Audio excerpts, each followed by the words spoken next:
महापौर सीता साहू जी, सम्मानित जिला परिषद की अध्यक्ष श्रीमती स्तुति गुप्ता जी, माननीय विधायक हम श्रीमती ज्योति देवी जी, लोजपा रामविलास जी, सम्मानित महिला मोर्चा की प्रदेश की अध्यक्ष श्रीमती शोभा सिन्हा पासवान जी, राज्य महिला आयोग की सम्मानित सदस्य श्रीमती सजल झा जी, भारतीय जनता पार्टी की प्रदेश उपाध्यक्ष श्रीमती अनामिका पासवान जी, यहाँ उपस्थित तमाम लोगों का स्वागत है। और मैं अब आमंत्रित करती हूँ हमारे यशस्वी माननीय मुख्यमंत्री श्री सम्राट चौधरी जी को कि वो आप सबों को संबोधित करें। जी नमस्कार। आज इस प्रेस कॉन्फ्रेंस में नारी शक्ति आरक्षण इस विषय पर आज इस प्रेस कॉन्फ्रेंस में उपस्थित राज्यसभा की सांसद दर्शना सिंह जी,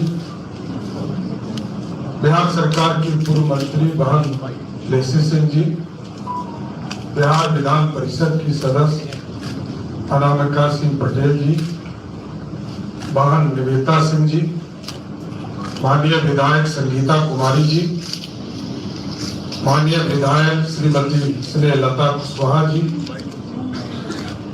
पटना की महापौर सीता साहू जी, पटना जिला परिषद की अध्यक्ष स्तुति गुप्ता जी, माननीय विधायक श्रीमती ज्योति देवी जी, लोजपा रामविलास की प्रदेश की अध्यक्ष श्रीमती शोभा सिन्हा पासवान जी, महिला आयोग की माननीय सदस्य श्रीमती सजल झा जी, भारतीय जनता पार्टी की उपाध्यक्ष अनामिका पासवान जी और इस कार्यक्रम का प्रेस कॉन्फ्रेंस को संचालन कर रही डॉक्टर प्रीति शेखर जी और बिहार और पूरे देश की लाखों करोड़ों बहनें हमारी और इस प्रेस कॉन्फ्रेंस में उपस्थित हमारे सभी पत्रकार भाइयों बहनों, नारी शक्ति के आरक्षण का अपमान हुआ, धोखा हुआ। लोकतंत्र के इतिहास में ये पहली घटना थी जब कांग्रेस, तृणमूल कांग्रेस, डीएमके और समाजवादी पार्टी जैसे लोग खुशी मना रहे। दुनिया ने देखा है पहले भी कि लालू प्रसाद जी पहले भी बिल को फरमाने का काम करते थे और इस बार तो खुल्लम खुल्ला जिस तरह लोकतंत्र में अपने घर की बेटी तो सांसद बन जाए लेकिन दूसरे की बेटी, बहन, परिवार कोई सदस्य नहीं बन सकती। सिर्फ यही चिंता है। राहुल गांधी जी की बहन सांसद बन सकती है लेकिन उत्तर प्रदेश से 1/3 सीट पर बहनें चुनाव जीत कर जाए, ये कांग्रेस नहीं मान सकता। समाजवादी पार्टी में अखिलेश यादव जी की पत्नी चुनाव जीत सकती है लेकिन वहां से 40 सांसद चुनाव जीत कर जाती बहनें, ये होने देने के लिए इन लोगों ने रोका। बिहार जैसे राज्य में कल यदि बिल पारित होता, 16 तारीख ऐतिहासिक दिन था, संविधान संशोधन में के लिए विधेयक लाने का काम किया गया, परिसीमन विधेयक आना था, केंद्र शासित प्रदेश कानून संशोधन आया, 3 बिल आने थे और तीनों का खिलाफ इन लोगों ने किया। यह स्पष्ट संदेश देता है कि आज यदि बिहार में विधानसभा में मात्र 29 विधायक है, माननीय हमारी बहनें, और यदि यह बिल पारित हो जाता तो 122 विधायक कम से कम होते, उससे अधिक ही होता, क्योंकि बिहार ने इसका प्रयोग किया आदरणीय नीतीश कुमार जी और आदरणीय प्रधानमंत्री नरेंद्र मोदी जी लगातार महिलाओं को आगे बढ़ाने का काम कर। बिहार में जब एनडीए की सरकार बनी थी 2006 में,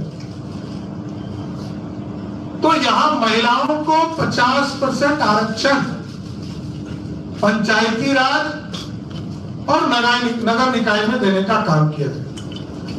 और आज मुझे कहते हुए खुशी हो रही है कि बिहार में 50% आरक्षण है, लेकिन बिहार में 59% से अधिक महिलाएं चुनाव जीत कर आ रही। और यदि यह बिल पारित हो गया होता, लोग कहते हैं कि बिल तो पहले पारित हो गया।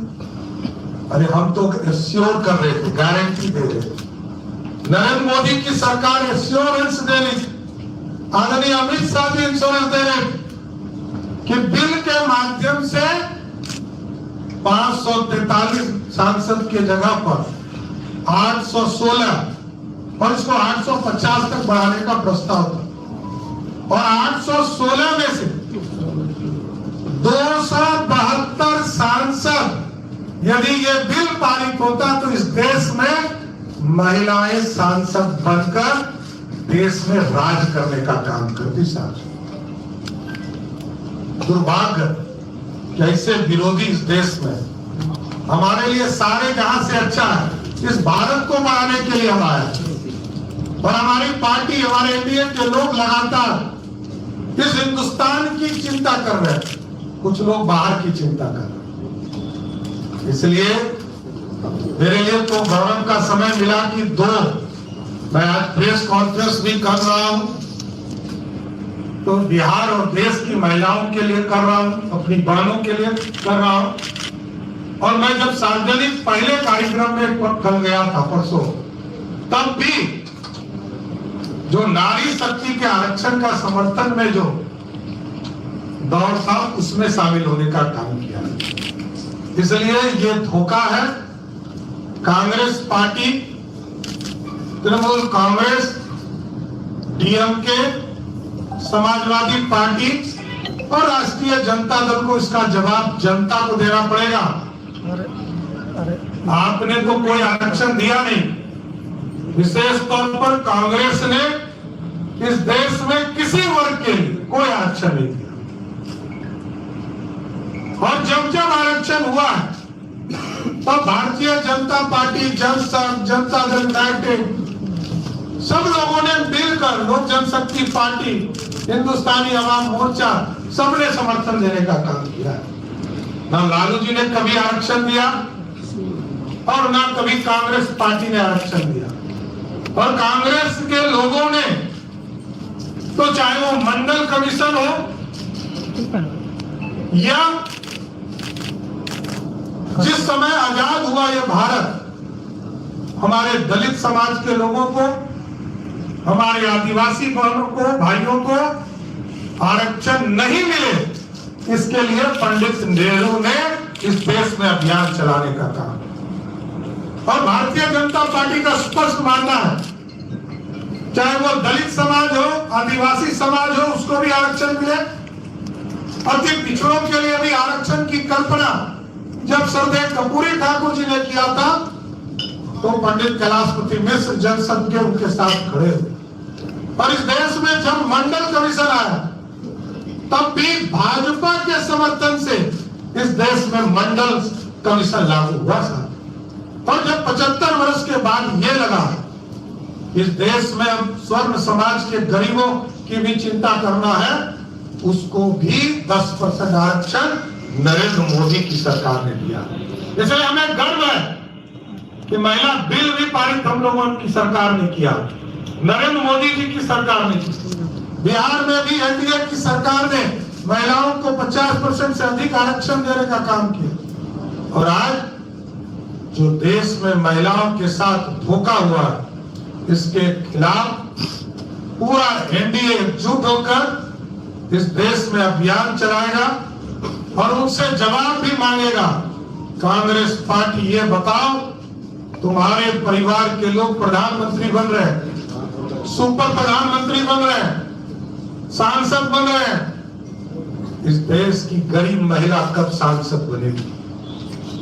समाजवादी पार्टी से पूछा जाएगा, राष्ट्रीय जनता दल से पूछा जाएगा, टीएमसी से पूछा जाएगा, डीएमके से पूछा जाएगा। इसलिए साथियों, मेरा स्पष्ट मानना है कि इस लोकतंत्र में काला अध्याय का दिन था जब महिला बिल को, नारी शक्ति के आरक्षण को रोकने का काम यूपीए के लोगों ने किया है। इसलिए मैं फिर से ये जरूर स्पष्ट करता हूं कि जिस तरह प्रधानमंत्री जी ने राष्ट्र को संबोधित करते हुए स्पष्ट तौर पर कहा है कि नारी शक्ति के ताकत को हर हालत में देने का काम नरेंद्र मोदी की सरकार करेगा, ये मैं स्पष्ट करता हूं कि बिहार और देश की महिलाएं मुख्य धारा में जोड़ने का काम करेगी। बहुत बहुत धन्यवाद।